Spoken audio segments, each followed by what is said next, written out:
Hello friend, हमारे channel में आप सभी का स्वागत है। बाबा गोरखनाथ और राजा गजभुक्ति की कथा। प्राचीन काल की लोक कथाओं में नाथ संप्रदाय के गुरु बाबा गोरखनाथ का विशेष स्थान है। गोरखनाथ न केवल एक महान योगी थे, बल्कि उनके जीवन से जुड़ी अनेक कथाएं लोकमानस में गहराई से रची बसी है। ऐसी ही एक प्रसिद्ध कथा है बाबा गोरखनाथ और राजा गजभुक्ति की कथा।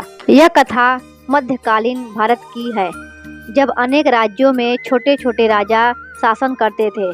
एक ऐसा ही समृद्ध राज्य था गजभुक्ति, और वहाँ का शासन था राजा गजभुक्ति।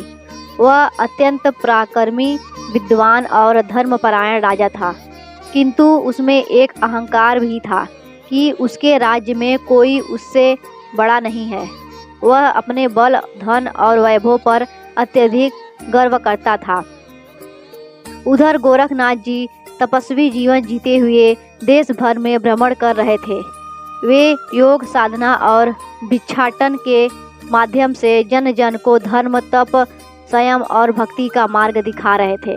उनकी ख्याति दूर दूर तक फैल चुकी थी। एक दिन बाबा गोरखनाथ अपने शिष्यों के साथ गजभुक्ति राज्य पहुँचे।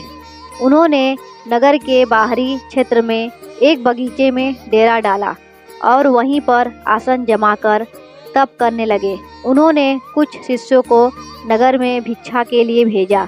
जब शिष्यों ने नगर में प्रवेश किया तो लोग ने श्रद्धापूर्वक उन्हें अन्न, फल, वस्त्र आदि भेंट किए। यह समाचार राजा गजभुक्ति को भी मिला कि कोई योगी अपने शिष्यों के साथ उनके राज्य में आया है और नगरवासी उनकी पूजा कर रहे हैं। राजा को यह सुनकर अहंकार हुआ। उसने सोचा, मेरे राज्य में कोई और मेरी बराबरी या मुझसे अधिक सम्मान पाए, यह कैसे सहन किया जा सकता है। उसने अपने मंत्रियों से कहा कि उस योगी को बुलाया जाए, लेकिन गोरखनाथ ने संदेश भेजा कि वे राजमहल नहीं आएंगे।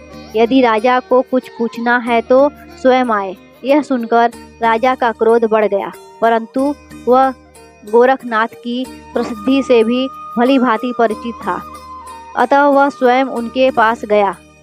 राजा गजभुक्ति बगीचे में पहुंचा और देखा कि गोरखनाथ गहन ध्यान में लीन है।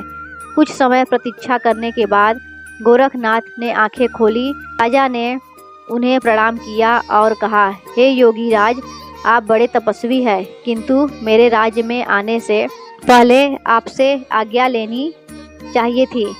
बाबा गोरखनाथ मुस्कुराए और बोले, हे राजन, योगी न सीमाओं में बाधा होता है, न राज्य की आज्ञा में। वह जहाँ ईश्वर का वास होता है वहीं जाता है।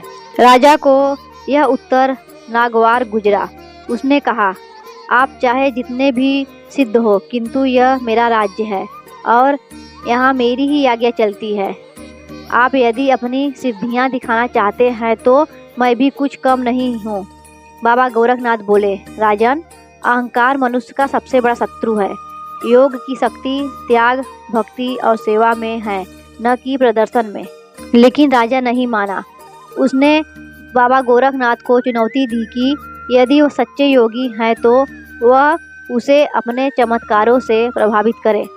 बाबा गोरखनाथ ने मुस्कुराकर जमीन पर अपनी कमंडल से कुछ जल छिड़का और कहा, हे राजन, तुम गजभुक्ति कहलाते हो, आओ अपने नाम को सार्थक करो।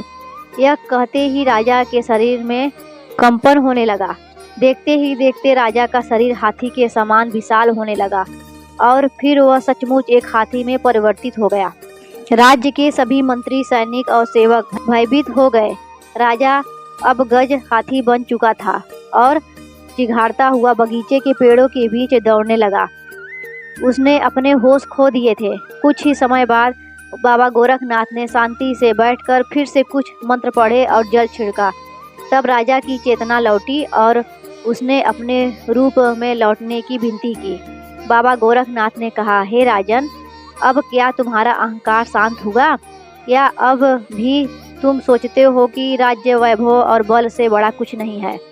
राजा ने गहरे पश्चाताप के साथ बाबा गोरखनाथ के चरणों में गिरकर क्षमा मांगी।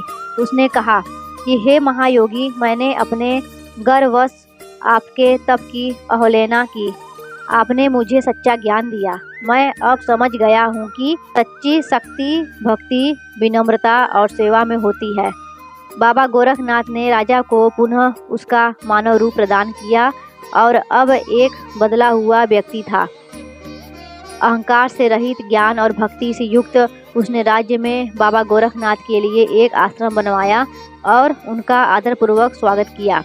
राजा गजभुक्ति ने राज्य के शासन में भी बदलाव किए। अब वह योगियों, संतों और प्रजा की सेवा में लग गया। उसके राज्य में धर्म, करुणा और न्याय का संचार हुआ। बाबा गोरखनाथ कुछ दिन वहां रहकर लोगों को योग, ध्यान और संयम का मार्ग दिखाया। फिर वे अपने शिष्यों के साथ आगे यात्रा पर निकल पड़े। जय बाबा गोरख।